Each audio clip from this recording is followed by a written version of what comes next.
I'm glad that you're home. What is it like at college? Big, lots of people, lots of new ideas. How have you been? Good. I am in 6th grade now. What are they teaching you in the 6th grade? Reading, writing, math.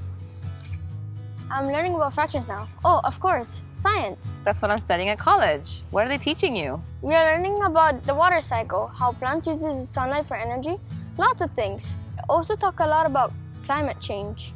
Oh, and what do they say? That people are causing it and it will bring many changes to our island. But I don't understand it. Well, climate change is what I'm studying at college, so if you want, maybe I could help explain it to you. Really? That would be awesome. Do you remember any of the things they're teaching you about climate change? I remember hearing something about the greenhouse effect. Okay, let's start there. A greenhouse is a building used to grow plants. In a greenhouse, sunlight enters and visible light penetrates the glass and is partly absorbed by the plants and soil and partly reflected on the outside as invisible heat radiation. As a result, the temperature rises inside the greenhouse. Similarly, our atmosphere is like a greenhouse. It is a thin layer of gases that sunlight passes through and warms our Earth to the perfect temperature to sustain life. With the right combination of these gases, some of the sun's rays are absorbed by the Earth and some bounce off back into space. That's why we call these gases greenhouse gases. Some of these gases, like oxygen and carbon dioxide, occur naturally. We humans breathe in oxygen and breathe out carbon dioxide. Plants take in carbon dioxide and convert it to energy. The largest greenhouse gas, water vapor, returns to the atmosphere in many ways, like evaporation after a rain on a hot day. Dead, decaying plant material releases another type of greenhouse gas called nitrogen, and even cows contribute to greenhouse gases.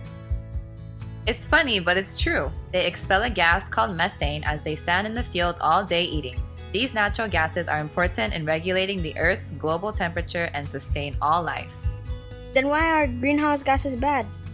In the right amounts, they aren't bad at all. However, too much of certain kinds of these gases can be harmful and toxic. For example, more carbon dioxide is released into the atmosphere, the amount of radiation sent back to Earth goes up, and the heat cannot escape. This is causing the average global temperature to rise and the climates around the entire globe to change.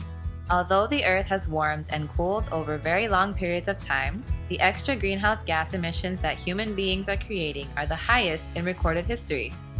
How are people causing the amount of greenhouse gases in the atmosphere to go up? Well, you studied history, right? Well, Then you might remember learning about something called the Industrial Revolution. The Industrial Revolution was the start of human beings using machines to replace human power.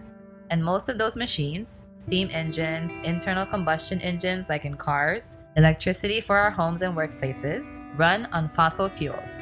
They burn coal or oil to make energy, and burning coal or oil creates excess greenhouse gases, especially carbon dioxide. Plants help regulate carbon dioxide, but the more forests we cut down to make room to plant more crops to feed more people creates something called deforestation.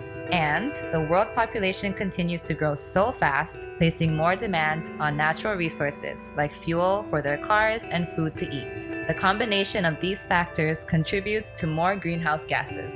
During the Industrial Revolution, CO2 concentration was 290 parts per million and gradually increased to now over 400 parts per million. But it wasn't until recently the rate of increase was the greatest scientists have ever seen in recorded history.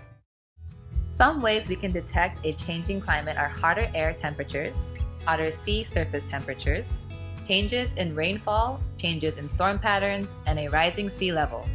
On small islands like in the CNMI, we really have to pay attention to these impacts. Rising sea levels and bigger, more frequent storms can mean damages to roads and houses built along the coast.